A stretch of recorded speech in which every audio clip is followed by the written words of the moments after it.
Hello everyone, welcome to crazy GK trick.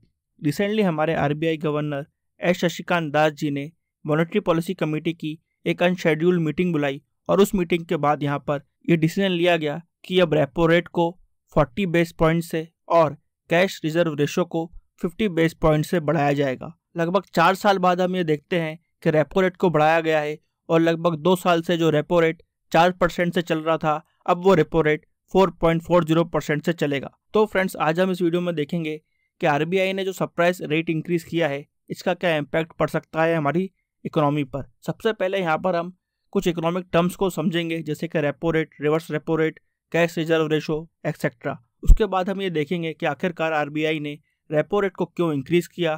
फिर हम discuss करेंगे कि इस डिसीजन का क्या इम्पैक्ट हो सकता है और लास्ट में फ्रेंड्स हम बात करेंगे क्या आने वाले समय में हमको और भी रेट इंक्रीज देखने को मिल सकता है। तो आइए सबसे पहले कुछ इकोनॉमिक टर्म्स को समझ लेते हैं। आइए सबसे पहले देखते हैं कि क्या होता है रेपो रेट। फ्रेंड्स, आरबीआई जब किसी भी बैंक को पैसे उधार देता है तब वो कुछ रेट ऑफ इंटरेस्ट चार्ज करता है और उस रेट ऑफ इंटरेस्ट को हम बोलते हैं रेपो रेट। नेक्स्ट हम देखते हैं रिवर्स रेपो रेट। फ्रेंड्स, जब बैंक अपना पैसा आरबीआई के पास रखती है तो आरबीआई उस पैसे पर कुछ इंटरेस्ट देती है और उस इंटरेस्ट के रेट को बोला जाता है यहाँ पर रिवर्स रेपो रेट। नेक्स्ट हम देखते हैं bank rate. Friends, bank rate वहाँ पर अप्लाई होता है जब कोई भी बैंक आरबीआई से लंबे समय तक के लिए लोन लेती है तो उसको बैंक रेट के हिसाब से इंटरेस्ट देना पड़ता है आरबीआई को। फ्रेंड्स, यहाँ पर बैंक रेट और रेपो रेट में ये डिफरेंस है कि रेपो रेट को हम यूज़ करते हैं शॉर्ट टर्म बोरोइंग के लिए और बैंक रेट को यूज़ किया जाता है लॉन्ग टर्म बोरोइंग के लिए। इसके बाद हम देखते हैं marginal cost of funds based landing rate, जिसको हम शॉर्ट फॉर्म में बोलते हैं MCLR। Friends, MCLR minimum rate of interest होता है जो हर बैंक को चार्ज करना ही पड़ेगा अपने कस्टमर से, और इससे कम इंटरेस्ट पर वो अपने किसी भी कस्टमर को पैसे उधार नहीं दे सकते, लोन नहीं दे सकते। अब हम बात करते हैं कैश रिजर्व रेशो की।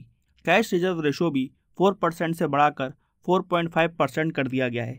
और अगर यहाँ पर हम बात करें कि 4.5% कहाँ से निकाला जाता है, तो जो बैंकों की net demand and time liabilities होती हैं उसका 4.5% हर 14 दिन के अंदर बैंकों को आरबीआई को देना पड़ता है कैश के फॉर्म में। और अब जब ये 0.5% बढ़ा दिया गया है तो इसकी वजह से हम देखेंगे बैंकों को टोटल 87,000 करोड़ रुपए आरबीआई को देना पड़ेगा। यानी कि आरबीआई ने 0.5% कैश रिजर्व रेशो बढ़ाकर एक ही बार में इतना बड़ा अमाउंट एक बार में मार्केट से खींच लिया है। इसी वजह से फ्रेंड्स हम बोलते हैं कि लिक्विडिटी में कमी हुई है, आरबीआई ने पैसे को सक कर लिया है और इस पैसे पर बैंकों को इंटरेस्ट भी नहीं मिलता है। यानी कि यहाँ पर बैंकों को जो अमाउंट ऑफ लोन देने के लिए एक्स्ट्रा पैसा था उसमें तो कमी आएगी ही आएगी, और ये पैसा एक तरह से डेड हो गया बैंकों के लिए, क्योंकि इस पैसे पर बैंकों की अब कोई कमाई नहीं हो पाएगी। तो फ्रेंड्स, ये था कैश रिजर्व रेशो। आइए अब हम बात करते हैं कि आखिरकार आरबीआई ने रेपो रेट को क्यों बढ़ाया। फ्रेंड्स, इंडिया में बहुत लंबे समय तक हमने देखा कि रेपो रेट 4% का चल रहा था। अब आरबीआई ने यहाँ पर 40 बेस पॉइंट से रेपो रेट को बढ़ा दिया है, इसलिए नया रेपो रेट हमको अब 4.40% का देखने को मिलेगा। और यहाँ पर आरबीआई के गवर्नर ने ये बोला कि इन्फ्लेशन इंडिया में हमको बढ़ता हुआ दिख रहा है। कंज्यूमर प्राइस इंडेक्स के हिसाब से 7% तक का इन्फ्लेशन लेवल हमको इंडिया में देखने को मिल रहा है, और इस बढ़ते हुए इन्फ्लेशन को कंट्रोल करने के लिए ही यहाँ पर आरबीआई ने रेपो रेट को बढ़ाया है। यहाँ पर हम इन्फ्लेशन को ऐसे समझ सकते हैं कि चीज़ों के दाम बढ़ रहे हैं, और यहाँ पर किसी भी चीज़ की प्राइस इसलिए बढ़ती है क्योंकि उसकी डिमांड मार्केट में ज़्यादा है। ये तो एक सिनेरियो हुआ। दूसरा सिनेरियो यहाँ पर ये होता है जब बहुत ज़्यादा पैसा होता है मार्केट में, तो यहाँ पर ये देखा जाता है कि too much money is chasing too few goods. ये कॉन्सेप्ट होता है फ्रेंड्स इकोनॉमी का, जहाँ पर एक अधिक मात्रा में पैसा कुछ गुड्स का पीछा करता है तो अपने आप उन गुड्स के दाम बढ़ जाते हैं, भले ही उन गुड्स की डिमांड इतनी हो चाहे ना हो। तो फ्रेंड्स, यहाँ पर जब भी सेंट्रल बैंक मनी सप्लाई को कम करना चाहता है तो वो इस कॉन्सेप्ट पर ध्यान दे रहा होता है। वो यहाँ पर ये चाहता है कि too much money should not chase too much goods, बल्कि यहाँ पर आरबीआई एक बैलेंस लाना चाहता है between money supply and demand of goods. क्योंकि जब मनी सप्लाई के बीच में और डिमांड ऑफ गुड्स के बीच में बैलेंस आ जाएगा तो फिर हम ये देखेंगे कि अपने आप इन्फ्लेशन कम होने लगता है। फ्रेंड्स, जब भी किसी भी इकोनॉमी में रेपो रेट को बढ़ाया जाता है तो इसका यह मतलब होता है कि वहाँ के सेंट्रल बैंक मार्केट से मनी सप्लाई को कम करना चाहती है। तो यहाँ पर आरबीआई के गवर्नर ने यह बात भी उठाई कि वो मनी सप्लाई को, मनी फ्लो को कंट्रोल करना चाहते हैं और उसको मॉनिटर करना चाहते हैं। यहाँ पर आरबीआई ने रेपो रेट के साथ साथ कैश रिजर्व रेशो को भी बढ़ाया है। फ्रेंड्स, यहाँ पर कैश रिजर्व रेशो जो 50 बेस पॉइंट से बढ़ाया गया है, जो बढ़कर अब 4.50% हो गया है, इसका इम्पैक्ट यहाँ पर हम ये देखेंगे कि मार्केट से अब 87,000 करोड़ रुपए कम हो जाएंगे, क्योंकि ये पूरा पैसा अब बैंक को अपने पास रखना पड़ेगा कैश के फॉर्म में, और इस पैसे को अब वो लोन देने के लिए यूज नहीं कर सकती है। यानी कि इसका इम्पैक्ट भी ये आएगा कि मनी सप्लाई मार्केट में कम होगी। तो इन दोनों बातों का यहाँ पर ये इम्पैक्ट पड़ेगा कि बैंकों को अपने पास अब ज़्यादा कैश रखना पड़ेगा, तो इस वजह से भी मार्केट में लिक्विडिटी कम होगी, यानी कि मनी फ्लो कम होगा। और साथ साथ यहाँ पर जब रेपो रेट बढ़ गया है तो बैंक्स यहाँ पर जो भी कस्टमर्स को लोन देंगी उसका रेट ऑफ इंटरेस्ट भी बढ़ जाएगा, यानी कि अब लोन लेना महंगा पड़ना चालू होगा। तो इस वजह से हम देखेंगे कि लोग अब कम खर्च करना चालू करेंगे और मार्केट में मनी सप्लाई कम होगा। और यहाँ पर यह अंदाज़ा लगाया जाता है कि जब मार्केट में मनी सप्लाई ज़्यादा होती है तभी इन्फ्लेशन बढ़ता है। तो यहाँ पर आरबीआई रेपो रेट को कंट्रोल करके, सीआरआर को कंट्रोल करके मनी सप्लाई कम करना चाहती है ताकि वो इन्फ्लेशन को कंट्रोल कर सके। यहाँ पर हमको ये बात भी नोट करना चाहिए कि मॉनेटरी पॉलिसी ट्रांसमिशन में कुछ समय लगता है, तो हो सकता है हमको कुछ समय के लिए इन्फ्लेशन थोड़ा बढ़ता हुआ दिखे और 3-4 महीने बाद इस चीज़ का इम्पैक्ट दिखे जब इन्फ्लेशन कम होना चालू हो।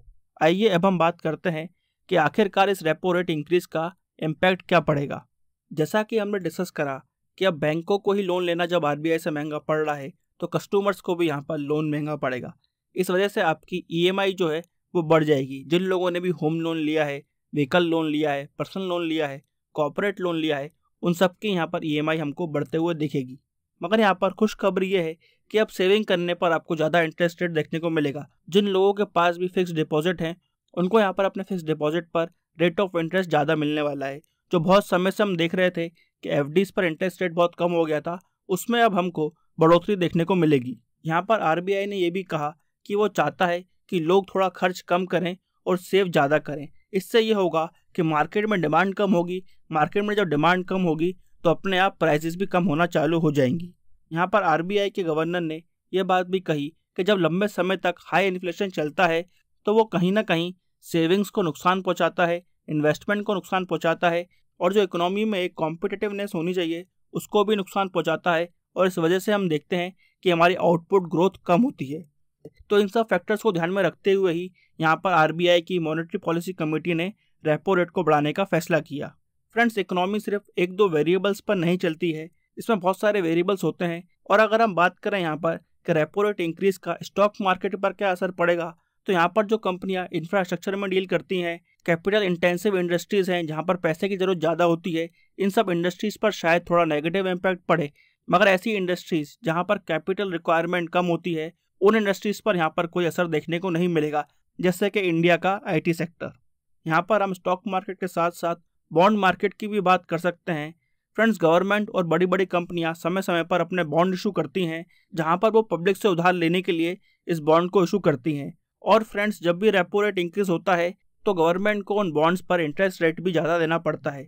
तो यहाँ पर हम ये देखेंगे कि गवर्नमेंट जब बोरो करेगी पब्लिक से तो उसको ज़्यादा इंटरेस्ट रेट देना पड़ेगा। तो इससे होगा ये कि गवर्नमेंट को भी उधार लेना महंगा पड़ने वाला है, और इसका असर हो सकता है गवर्नमेंट स्पेंडिंग पर भी पड़े, यानी कि जो गवर्नमेंट खर्चे करती है उस पर इसका असर हमको देखने को मिल सकता है। तो फ्रेंड्स, ये कुछ असर है जो रेपो रेट के इंक्रीज होने से हमको देखने को मिल सकते हैं। आइए अब हम बात करते हैं कि क्या आने वाले समय में हमको और भी रेट इंक्रीज होते हुए दिखेगा। यहाँ पर हमको ये बात नोट करना चाहिए कि आरबीआई पिछले 2 सालों से, जब से कोविड चालू हुआ है तब से ही अकोमोडेटिव स्टांस लेके चल रहा है। फ्रेंड्स, अकोमोडेटिव स्टांस का ये मतलब होता है कि आने वाले समय में हमको रेट इंक्रीज देखने को नहीं मिलेगा, और आरबीआई यहाँ पर पूरी कोशिश करेगी कि इकोनॉमी में कहीं पर भी लिक्विडिटी क्राइसिस देखने को ना मिले। और इसी वजह से हम देखते हैं कि जब भी कोई सेंट्रल बैंक अकोमोडेटिव स्टांस उठाती है तो इसका यह मतलब होता है कि आने वाले समय में हमको मनी सप्लाई ज़्यादा देखने को मिलेगी मार्केट में। मगर यहाँ पर आरबीआई गवर्नर ने इस तरफ भी इशारा किया है कि आने वाले समय में आरबीआई अपना अकोमोडेटिव स्टांस बदलने वाला है। तो फ्रेंड्स, आइए अब हम देखते हैं कि आरबीआई कौन कौन सा स्टांस ले सकता है। फ्रेंड्स, यहाँ सबसे पहले हम देखते हैं neutral stance. Friends, neutral stance जब भी कोई सेंट्रल बैंक लेता है तो इसका यह मतलब होता है कि हो सकता है कि रेपो रेट बढ़े भी और कम भी हो। यहाँ पर आरबीआई ग्रोथ को और इन्फ्लेशन को माइंड में रखकर डिसीजन लेता है। न्यूट्रल स्टांस के अलावा आरबीआई हॉकिश स्टांस भी अपना सकता है। फ्रेंड्स, हॉकिश स्टांस तब लिया जाता है जब आरबीआई की टॉप प्रायोरिटी होती है कि उसको इन्फ्लेशन कम से कम रखना है।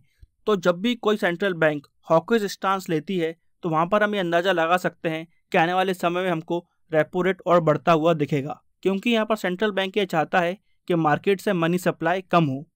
एक और स्टांस की अगर हम बात करें तो वो होता है कैलिब्रेटेड टाइटनिंग स्टांस। फ्रेंड्स, ये स्टांस जब भी कोई सेंट्रल बैंक लेती है तो इसका ये मतलब होता है कि अब रेपो रेट कट तो नहीं होगा, आने वाले समय में हमको रेपो रेट बढ़ता हुआ ही दिखेगा, मगर ये रेपो रेट धीरे धीरे बढ़ाया जाएगा परिस्थिति को ध्यान में रखते हुए, इकोनॉमिक सिचुएशन को देखते हुए। तो फ्रेंड्स, आने वाले समय में हमको क्या रेट बढ़ता हुआ दिखेगा या नहीं, ये बात इस बात पर डिपेंड करेगी कि आरबीआई क्या स्टांस लेता है अपनी मॉनेटरी पॉलिसी में। फ्रेंड्स, यहाँ पर हमने डिस्कस किया है कि इस इंक्रीज इन रेपो रेट का क्या असर पड़ सकता है हमारी इकोनॉमी में। आई होप आपको ये वीडियो इन्फॉर्मेटिव लगा होगा। ऐसे ही वीडियो देखने के लिए इस वीडियो को लाइक करें, शेयर करें और हमारे चैनल को सब्सक्राइब करें। Till then friends, bye bye and take care.